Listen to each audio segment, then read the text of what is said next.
जिस लोगों ने आज न्यूज़पेपर में और मीडिया में चलाया है कि मैं पॉलिटिक्स छोड़ रहा हूँ, मैंने कहा है कि मैं कल के रैली के बाद और वोट मांगने नहीं आऊँगा। ये लास्ट टाइम मैं आया था हमारे तीपरा मोथा के लिए वोट मांगने के लिए, और मैं अपना पार्टी तीपरा मोथा को कभी नहीं छोड़ूंगा। जब तक हमारे लोगों को कॉन्स्टिट्यूशनल सॉल्यूशन नहीं मिलता है, तब तक मैं कहीं नहीं जाऊंगा। आप लोग ने न्यूज़पेपर में उल्टा सीधा लिखा, मीडिया में बहुत चलाया, आप लोग हंस रहे थे ना। ये बुबागरा आपको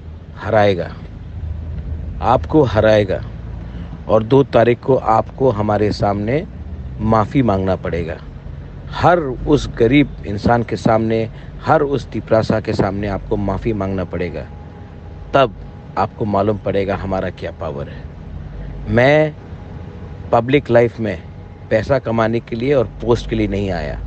इसी के लिए मैंने कहा कि मैं और पोस्ट एमएलए का, एमपी का या चीफ मिनिस्टर का कभी नहीं लूँगा। लेकिन जब तक मेरे लोगों को कुछ नहीं मिलेगा, मैं तीपरा मोथा छोड़ूंगा भी नहीं। आप लोग हमको समझ नहीं पाए, या फिर आपको पैसा मिलता है मेरे खिलाफ लिखने का, लिखो। हमारा लोग ने अपना माइंड मेकअप कर दिया है और हम जीतेंगे। दिस इज़ बोबागरा। God bless everyone. हम बाय।